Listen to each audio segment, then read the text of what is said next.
اچھا جی، بہت سے دوستوں نے یہ سوال پوچھا ہے کہ how to choose life partner.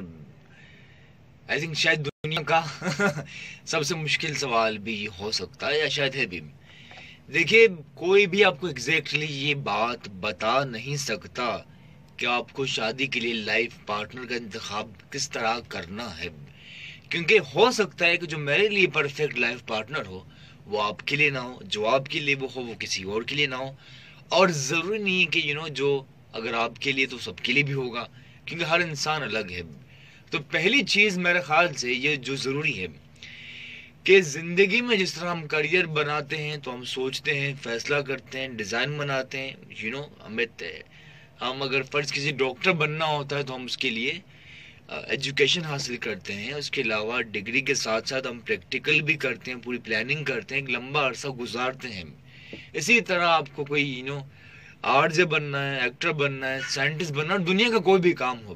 لیکن شادی وہ چیز ہے جو بالکل بنا پلاننگ کے شادی کی جاتی ہے، جو وجہ بنتی ہے میرے خیال سے تعلقات یا رشتے کے برباد ہونے کی. شادی کا پلان ہونا ضروری ہے. شادی کو صرف قسمت کی ہاتھ ہو، یہ سوچنا کہ اگر ایسے بنا پلاننگ کی جاتی، ان کو لگتا ہے اگر قسمت میں ہوا تو اچھی چلے گی، ہو سکتا نہ چلے، جو بھی ہے. تو آئی تھنک جو دنیا کے ماہرین یہ بتاتے ہیں، میں یہ نہیں کہہ رہا کہ قسمت پہ بلیو نہیں رکھنا چاہیے یا رکھنا چاہیے، میں صرف اتنا کہہ رہا ہوں کہ شادی کے حوالے سے پلاننگ ضرور کرنی چاہیے. آپ کو پتہ ہونا چاہیے کہ آپ کو وائف کیسی چاہیے. جی، آپ کو ہاؤس وائف چاہیے، آپ کو کام کرنے والی بیوی چاہیے جو ہو ورکنگ وومین ہو.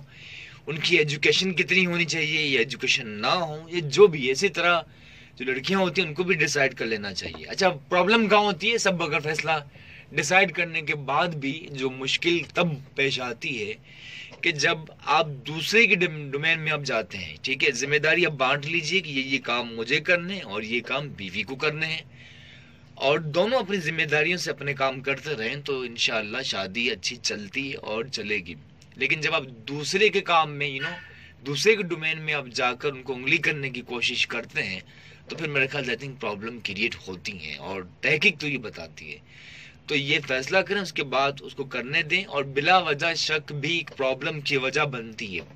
ایک کسی شخص نے، کسی دانشور نے کہا کہ کبھی بھی اپنی بیوی سے مت کہیں کہ تم میرے ماں کی خدمت کرو، تمہیں میرے ماں باپ کی خدمت کرنی ہے، گھر کے یہ کام کرنے ہیں، وہ سب چیزیں وہ تو اس نے کرنا ہی ہے. اب نہ کہیں گے پھر بھی وہ کہے گی، ٹھیک ہے نا، پھر بھی ان کو کرنا پھر بھی وہ کریں گی، یقیناً کریں گی. یار وہ نہیں کریں گے تو کون کرے گا؟